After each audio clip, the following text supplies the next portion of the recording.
I'm delighted to welcome our first speaker, a member of Congress who has a very personal story about adoption.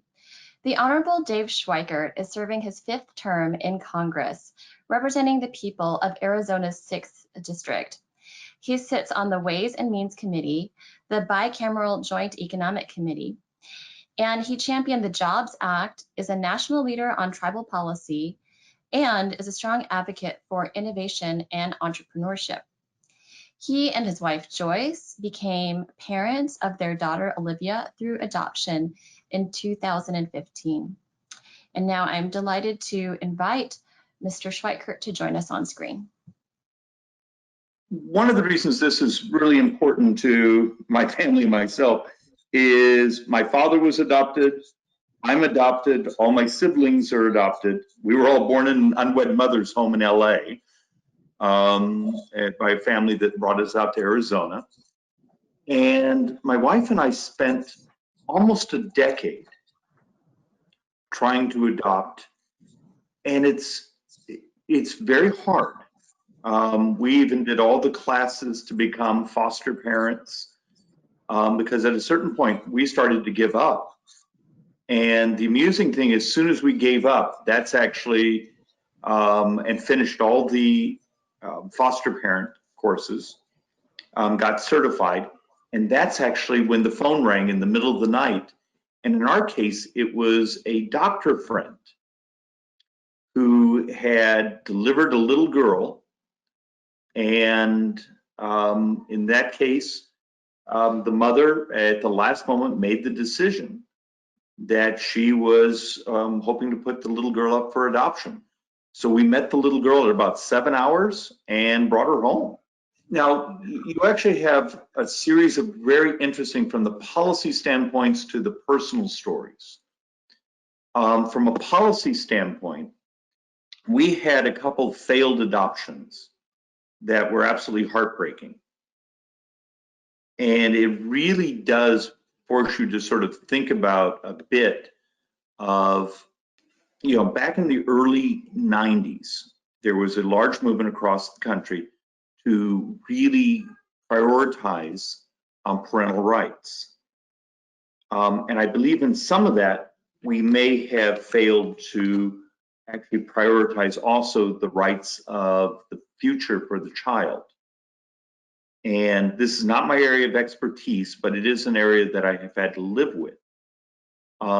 We had one horrible experience where we had a little boy for a very, very short time. But it was made very clear that the birth father was on the birth certificate and would want something. It was provided to us very cryptically. Well, obviously you can't do such a thing. And instances like that are just heartbreaking. So what do we not only do to promote adoption in a time where birth rates have functionally collapsed in the United States, promote adoption in a time where you know, parental rights, parental unification is typically the policy goal of most states. And you know, we see a large population within foster care, yet being able to move many of those children to permanent homes is actually quite a struggle. So, you know, both the joys of having this wonderful, precocious little girl who's in the room next to us getting ready for kindergarten, but also for the policymaker side, what's the proper balance? And I have this one other fear, and this one may sound a bit odd, but as birth rates continue to fall, yet the number of parents who've postponed having children and more likely will be forced into looking through adoption, are we going to see more bad actors pop up in the adoption world because of a sense of desperation of those parents? And that's a genuine concern. Would you like to share anything more about your mother's decision to choose life and choose adoption for you?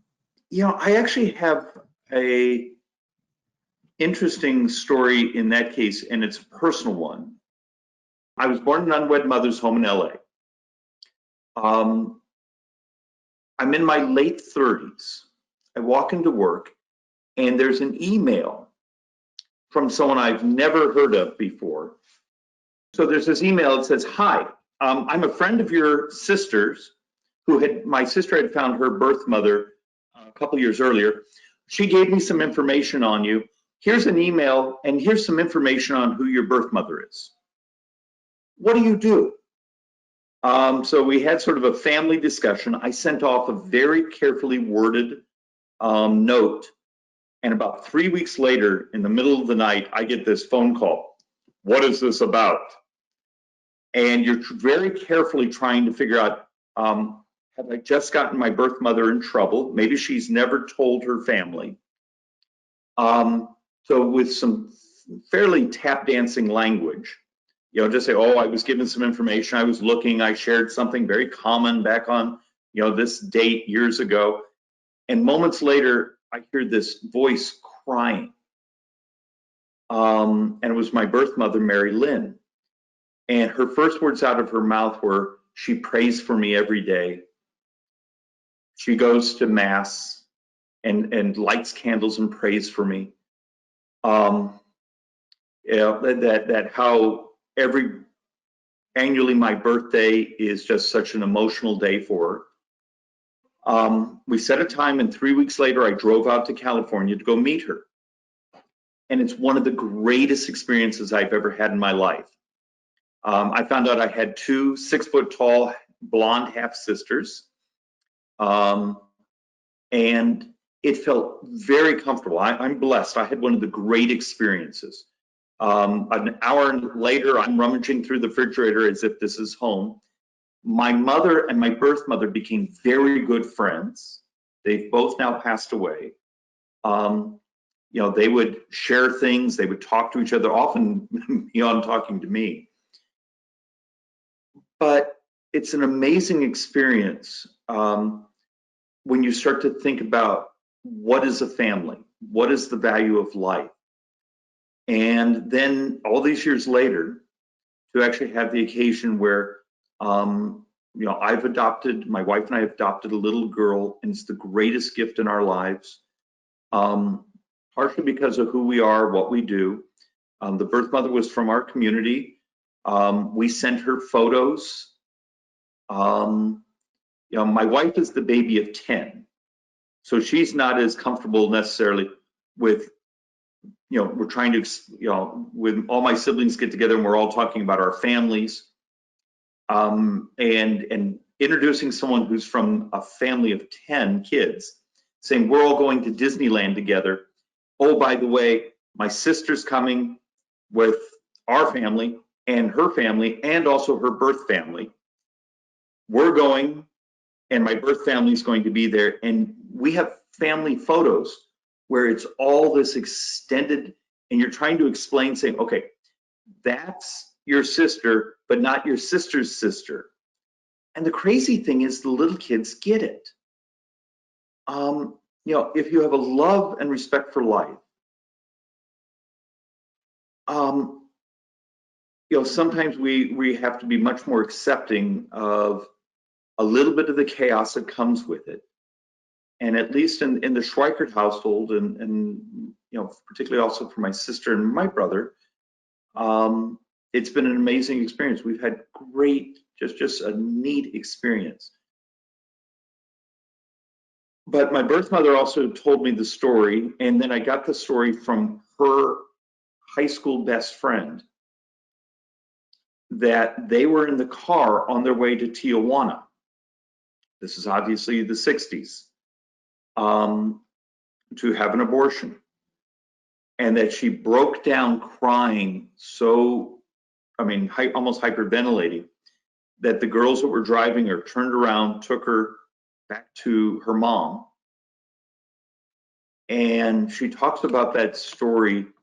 She used to tell that story of, being 50 miles from the border. And that was the difference of her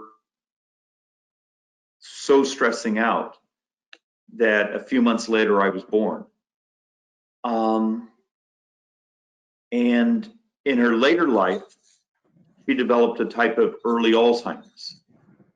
And my mother had sent her so many pictures of me as a child that apparently were all up around the house right next to my half sisters, that in the later years of my birth mom, she actually always believed I had been part of her life because the photos, the stories, the picture albums. So in many ways, our life story turned out to be a pretty neat one. Thank you very much for sharing your personal perspective, Representative Schweikert, and thank you for joining us for this event today. Thank you for having me. And now I would like to turn to our panel to discuss the topic of foster care and adoption in America today. How can governments and the charitable sector and communities partner together best to see more children united with forever families, as Mr. Schweikert was with his family, and now his daughter is with their family? So I'm very grateful to each of our distinguished panelists for joining us and presenting their expertise. First, we have Paul Mulligan, who is the President and Chief Executive Officer of Catholic Charities Community Services in Arizona. Then we'll be joined by Dr. Sharon Ford, the Director for Foster Care and Adoption at Focus on the Family. And finally, my friend, Catherine Jean Lopez, Senior Fellow at the National Review Institute and Editor-at-Large at National Review. Each of them is an incredible champion for vulnerable children in our country who bring decades of expertise from the intersection of government, the charitable sector, and communities. And we're delighted to welcome each of them to Heritage. Thank you. Thank you so much, Emily, and I'm so grateful that the Congressman was able to get on. I loved what he said about if you have a love and respect for life, you have to be accepting of the chaos. And I think that's a great way to open this discussion, because so many people, when they talk to me about adoption and foster care and they're considering it, say, oh, but we're not equipped, you know, and nobody's quite equipped for life, you know, and we have to just sort of plunge in, whether you're having biological children or you're adopting. It's similar in some regards. With that, Sharon, could you start us off and just if you have any reactions to the Congressman, but let people know how you got into this work and what you think is most important for people to know. Hi, Catherine. Thank you for having me today. As I listened to the Congressman, I was like, you know what? It is crazy. There's a lot of craziness that goes on. But what was really clear for me is that he and his wife had a desire, and they kept that desire before the Lord, and God answered in his time and in his own way. And even as he talked about his mom connecting with his birth mother, he said, what did she say? I've prayed for you. And I can't tell you how important it is for prayer to be the center of everything around foster care and adoption, because prayer changes things, prayer opens doors, prayer closes doors that shouldn't be open, prayer covers a family when they're going through challenges, prayer provides for that time of preparation and equipping, prayer encourages, prayer nurtures. Prayer is that center force that got his mom through turning around and having the wisdom of her friends to say, we're not going to go on and drive those 50 miles. We're going to turn around and I'm going to take you to your mom. And clearly his birth mother reconnected with his grandmother, and life came. And there's the representative. And boy, the future changed because his birth mother chose life. And that's what we really want for every child in our nation, is for people to choose life, to choose love, to choose permanency, to choose to be an open heart and an open home for a child who stands in need. And in my 30 plus years of being in state government, and still even as I work for Focus on the Family, that's the key for me, is people willing to open their hearts to whatever God has for them so that they can make a difference in the life of a child. When we think about the over 400,000 children in our nation who today stand in need of a quality foster family who will love them and nurture them and plant seeds in their life so that they can grow up to be the child that they're supposed to be, the purpose and destiny on their life, that makes a difference. Prayer makes a difference for that to happen. When I think about the over 100,000 children in our nation that are available for adoption today, what's going to make the difference? A family saying, God, how would you use my family to touch a life of a child to make a difference for them? And hearing God speak to them and them saying, yep, we're going to move forward. God, you want us to parent that child for a season or for a lifetime? We want to be able to be used by you. And so, whether it's for a season for those 400,000 children in foster care, or for a lifetime for the children who are waiting for their forever family, we need families to come forward. And boy, in working in state government and now working in ministry with focus on the family, that's the clarion call: is who will step forward to make a difference in the life of a child. And it's about you. It's about you, that personal conversation that you have during your prayer time that will encourage you to take that step. And that first step makes all the difference in the world. Thank you, Sharon. Paul, adoption and foster care are in the news because of the Supreme Court case that was heard the morning after the election, where the city of Philadelphia, at the same time as it said there was a crisis in foster care, severed ties with Catholic Social Services there because of their position on marriage. And Paul, based on what we heard from the congressman and what Sharon has said in your experience as the head of Catholic Charities in Arizona, a lot of people don't believe that there's a religious freedom problem. I saw it on social media last night. I read it, we read about it in op-eds. Why is caring for the orphan so critical to the Christian identity? Well, great to be with you all, and thank you for the opportunity to be here. I'm thinking, by the way, I just want to say real quickly, I love what the congressman said. I had that same note written down myself about accepting of the chaos. We have a personal story in my life. My wife and I have 3 adult children now, a little one in heaven, but 2 of our adult children came to us through adoption. And I think that expression, accepting of the chaos, could be applied in very clearly in our family as well.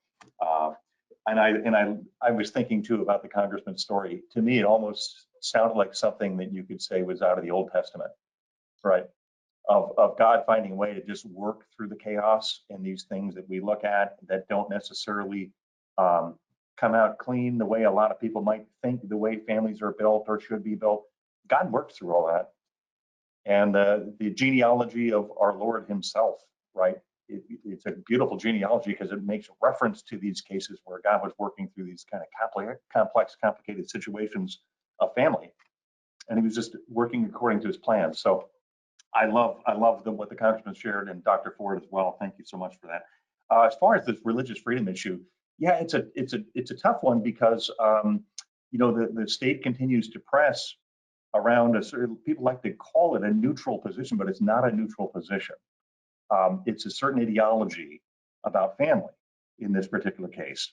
And the church continues to maintain this bedrock commitment. Christians believe that marriage is between a man and a woman, and not because the church doesn't love people who are same-sex attracted, gay, lesbian, you name it, right? But because there's really a fundamental belief that children have a natural God-given right to a mother and a father. And that's become very controversial to say that. We've accepted it for as long as we have until recently. So this press against religious faith-based organizations, like in this case, Catholic Social Services, our counterparts in Philadelphia, this is true around the country in many Catholic charities that have gone through this and surrendered effectively their adoption programs under pressure from the state or the city. Boston, Chicago, those are some examples.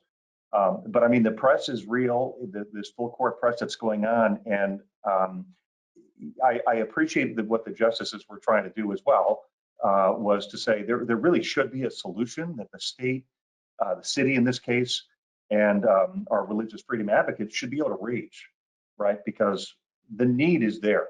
The kids are in Philadelphia. There's 5,000 of them that need that are in foster care that need homes. And if you want to talk about good outcomes, you need to have stable families. So all these other social issues that the city of Philadelphia and cities and states around the country are dealing with start with just a bedrock of family. That's also not popular to say these days, but supporting the family is the way that you resolve issues around poverty. And a lot of these particular issues tie together. So the court, at least from November 4th, the follow-up of this oral arguments and so forth, that seemed to suggest, some efforts that these parties should be able to find some middle ground here that satisfies all parties. I would certainly hope that's the case, because we certainly lost a lot of ground on religious freedom issues in a previous administration.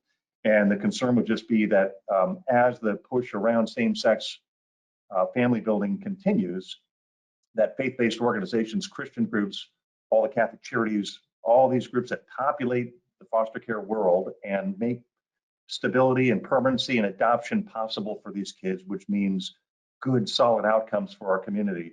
If we're sidelined, that's going to be a pretty tough deal. It's going to have a lot of implications on the well-being of our community. So I'd certainly like to think that at the very least, there is you want to use the word compromise position, a middle ground that can be found in these parties. It seems like once it gets so ideological as it is, there's just simply no backing down on same-sex. And by the way, families can find, same-sex couples can find adoption agencies all over the country to place their children. If that's what a pluralistic society does, right? So there are agencies all around the country that are placing children and building same-sex families. It's not our belief at Catholic Charities. It's not what Focus on the Family is advocating for. We gotta hold fast to what our values, our deeply held religious convictions are on this issue. But there are options. And that's also something that reasonable people, I think, should look at and say, okay, so you're not denied your ability to build a family as a same-sex couple in the United States of America because you're a same-sex couple. Actually, I would venture to say, I don't know what it's like in other states, but there are far more adoption agencies that are doing same-sex adoption family building than there are agencies that won't. Thank you so much, Paul. That point is so important, and one of the reasons I so wanted to do this event and so appreciate everybody's time is because in a country where we are so obviously polarized, and we're not going to work out our differences overnight, can't we just rally around these children and have more choices, not less? And they don't have the time for us to sort everything out. And this seems like someplace, I hope I'm not Pollyannish here, but this is someplace we could actually find common ground, because these are real kids living in our own cities throughout the country. And it's a number we know of too, and we could really tackle if every church make it a commitment, every synagogue made a commitment, etc. Sharon? Well, thank you. I'm so grateful you pitched it back to me. I was just sitting here because my acronym for today is PAC, P-A-C, Prayer, Advocacy, and Collaboration. Advocacy, I've already talked about how important prayer is. Advocacy from the top down and from the bottom up.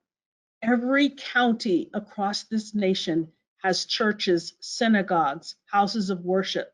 If every house of faith stepped forward into the role of advocacy, focus on not politics, not left or right, the centerpiece, children.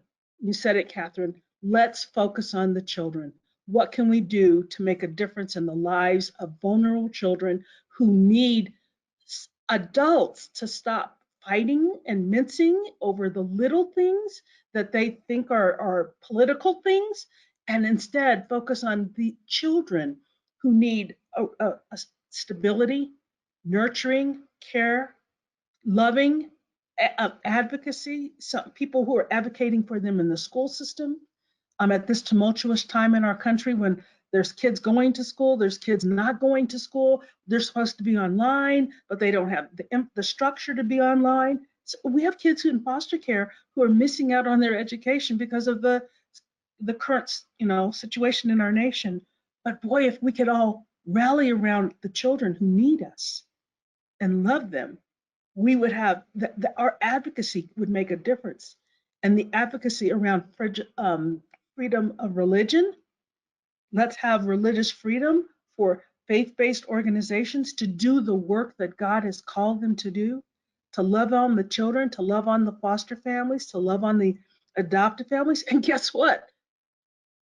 The church loves on those birth families too, so that those kids can be reunited safely with their biological families, which does what? Reduces the number of kids in foster care and reduces the number of kids that would need to be placed for adoption because they've gone back home to their bio families. There's healing and whole, setting things right in their birth families. And then my big C is the collaboration. It's everybody's job. Again, that top down, governors standing up and saying, you know what? I want to do what's right for the children in my state.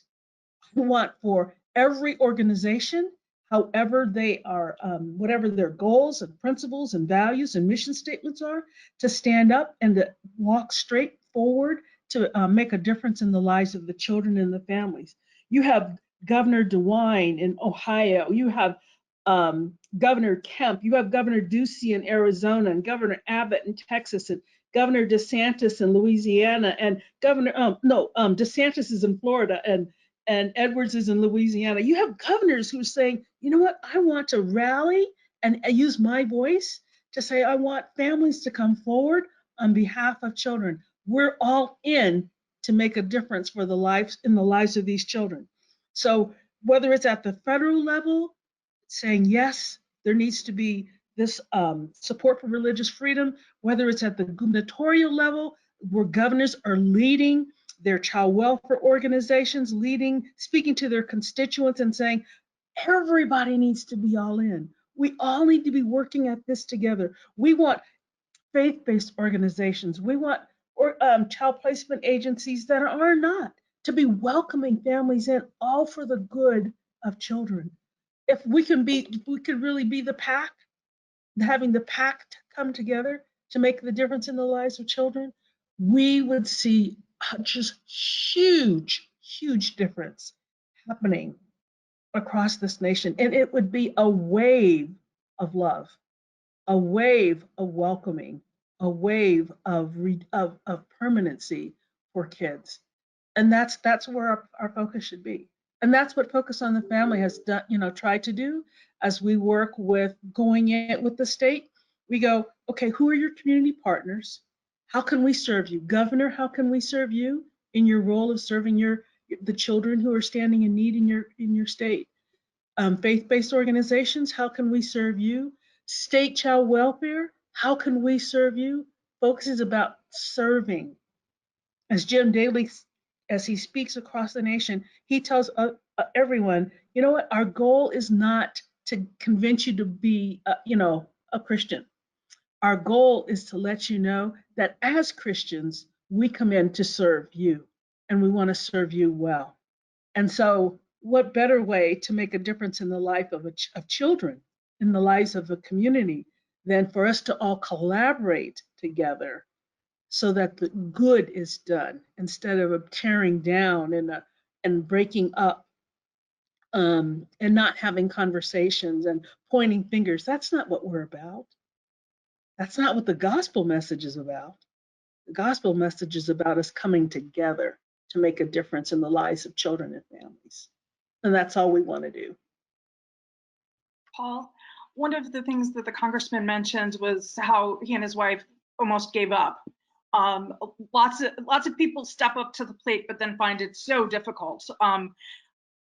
First of all, that's a key reason faith-based agencies are so important, isn't it? But are there obstacles that we should be removing as a matter of policy? Get my light back on there. There we go. So, obviously anything that we can do that promotes connecting children and families, we think is a good thing, right? And what's beautiful, I'll speak from the Catholic perspective of having, a wonderful network. Our agency, we have about 168 Catholic charities around the country, many of which are involved in foster care and adoption.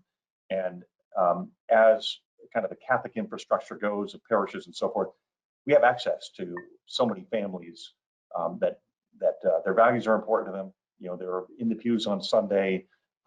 They respond to these calls around foster care. It may not necessarily be that they feel called to become foster parents or to adopt, but we've got networks of people that are supporting foster families. That's a really good thing. I think those sorts of steps that we can promote as church are really positive for us. I also think one thing we have to really build on here, I'd like to, I think, use the word bridge issue, but this should be a common ground issue, right? In many ways that can pull a lot of people together in an apolitical way. Not about, like Dr. Ford said, it's not about, kind of liberal or conservative here, right or left. If we focused on the kids, we should be able to make a lot of progress that we've maybe been unable to make.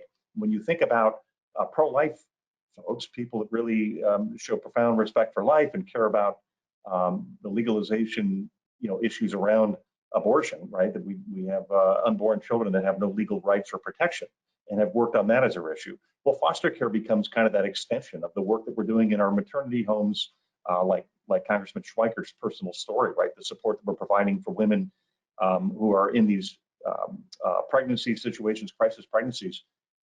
We get together, we support these, moms, birth moms, et cetera. Well, hey, the kids are going to grow, and some of these kids are going to end up in the care of the state. That's just the way it's been. You have people in crisis situations. It's not that surprising to hear how many of these kids land in foster care because a mom was in crisis and didn't have the support around her. So we're thankful that she chose life, but this is an opportunity for folks on the pro-life side to recognize a continuation of what we really believe about life is sacred on both ends of the spectrum, if you want to say, from the most fragile unborn to the fragile elderly. This is a beautiful place to kind of park your efforts as well and see the continuity that exists in supporting foster care. I think for folks that may not necessarily spend their time and energy working on life issues, but care about a lot of other social issues, there's an entry point for them on foster care to recognize that, again, the connection between stable families and healthy outcomes for children, I mean, it's just there. That's what all the data shows. So, there should be some real interest there that you could say, hey, I belong in that foster care space as well. And might be, I'm not coming from a pro-life perspective, but I care about my community. I care about the rights of women and children. This is a place to be as well. So I think, Catherine, without getting into like the politics, there's a lot of room here at the table for people to come in and make a difference. I'd like to think that our organizations like Catholic Charities, Focus on the Family, and others that are just advocates for these children and families, can play a role in kind of building some of these bridges. We're trying to do that very intentionally out here with the state of Arizona, and our Governor Ducey, that Dr. Ford had mentioned, who's really strong on this case, his wife, Angela Ducey, our First Lady, who chairs the Governor's Council for Child Safety and Family Empowerment. Foster care is a big issue. So they're out there trying to bring these groups together and just focus on the well-being of children. And we've seen some good results in Arizona, coming out of that. Paul, you mentioned earlier that if a child gets into a permanent home, this solves poverty problems later on. It also crime. One thing we haven't talked too much about is children aging out of foster care. When I first heard that there are teenagers who will purposely get themselves arrested so that they have somewhere to sleep and eat and some stability. That should not happen in America. Sharon, what's your advice to people who are thinking about foster care and adoption and maybe older children, because the older children absolutely need a home? You bet. I wish we didn't have a system that thinks that when you're 18 or 19, you're ready to be on your own, because the reality is, that's not true. It isn't. I am aware of a young man who just aged out of the foster care system in our community. He's 19. His his teacher has actually rallied a group of individuals in our community to step up and support this young man. Because one, he's 19, he's not ready to be out on his own. He doesn't have a job. He barely has a place to have a roof over his head, and really needs a lot of support. So, am I called to foster? No.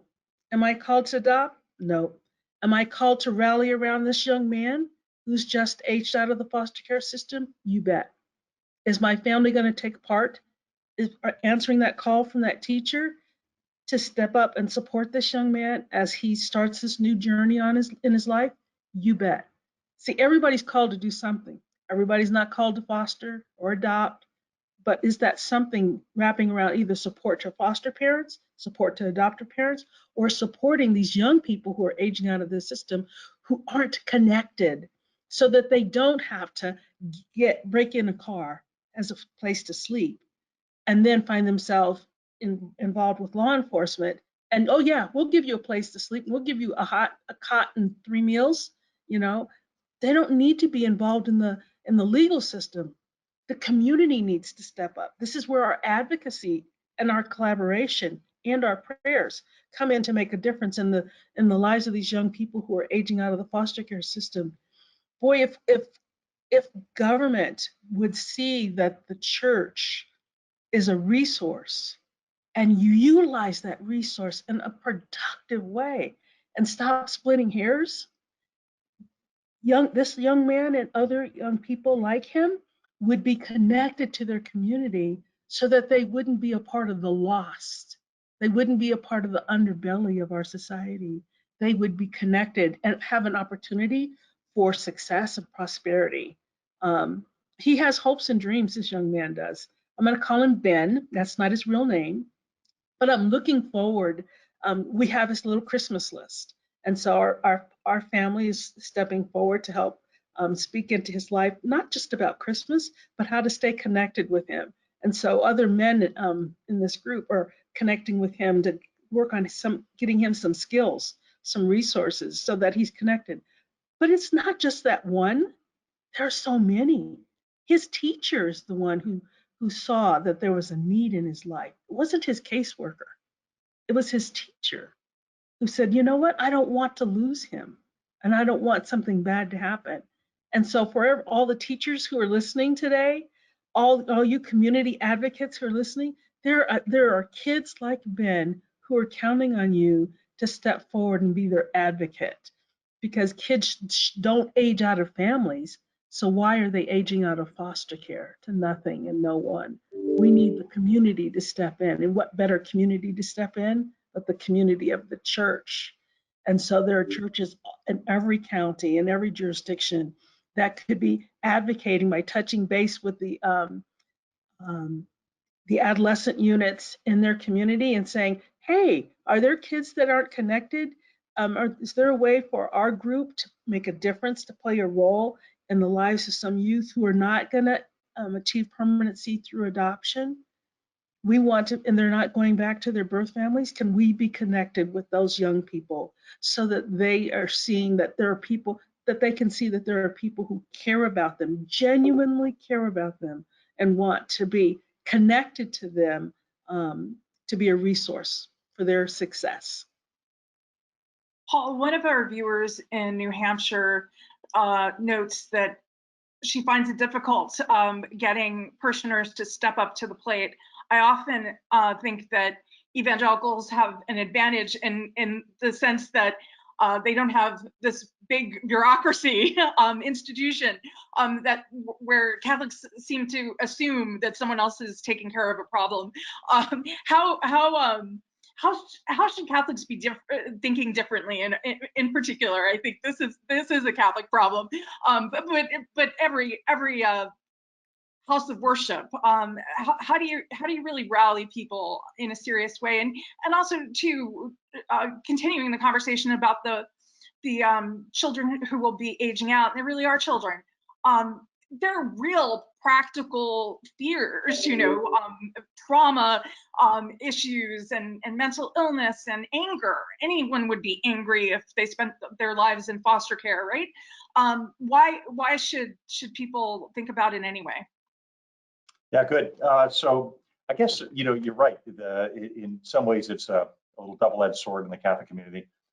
Great infrastructure, and you've got a great system design, if you will, that allows for things to kind of work their way through. And yet there can be maybe a sense that maybe somebody else has this covered. I guess what would be encouraging is that that up there in New Hampshire, they probably have the same kinds of local groups. You got Knights of Columbus that are parish-based. You've got just some different support systems that could probably play a role at a parish level to help advocate for these kids and for these needs. And a lot of it really is, it's making the call from a pulpit. A little different in COVID right now, right? But getting the call out to the community about what the need is. So you have to really personalize the need. How many kids are there in New Hampshire or in your state that really need homes? And how many parishes do we have? How many churches do we have? How many houses of worship are there?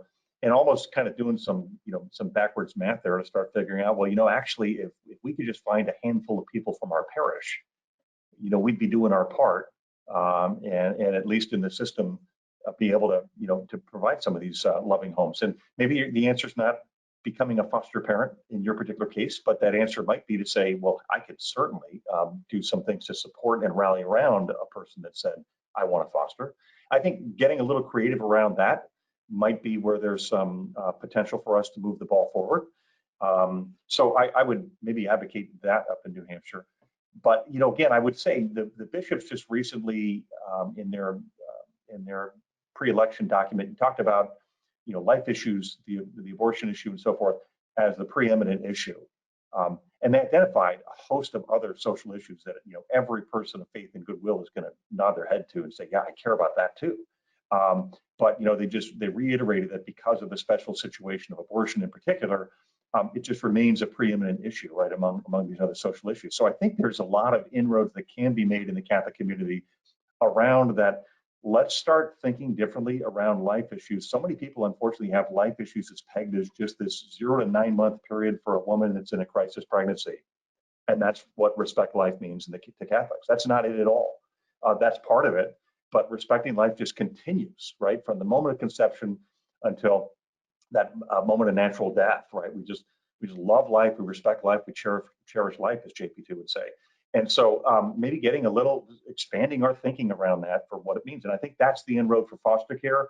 I'm encouraged because I'm seeing more pro-life groups. We're doing this in Arizona with pro-life groups that are looking at Catholic charities and our foster care services and coupling us up with pregnancy centers and so forth, saying we all have a role to play. So let's work with the existing systems that we have and start stretching some folks into our world that maybe have not identified with it.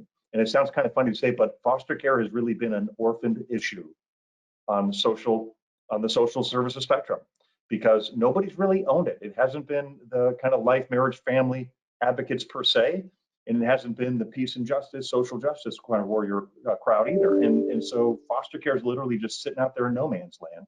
And that to me is what the opportunity is to get these groups together. That can happen on the parish level, by the way. We only have a few minutes left here, so I want to give you both an opportunity to say your last words for people, particularly maybe people who haven't been paying attention to this issue and are maybe for the first time now. What can they do? What more should they go find out? Sharon? Thanks, Kathleen. I think for people who are wondering, how do I make my next step? We'd love, first of all, I'd love for you to contact me at Focus on the Family.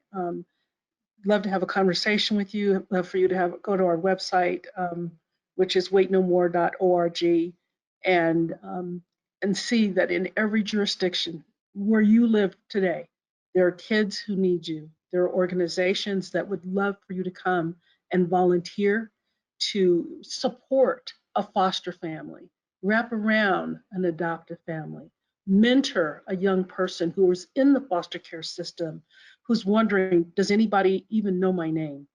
Does anybody care that I'm about to turn 18. That young person in their quiet time is wondering, God, do I matter? And are you going to send somebody to walk alongside me? Know that as an adult, as a couple, as an individual, you can make a difference in the life of a child.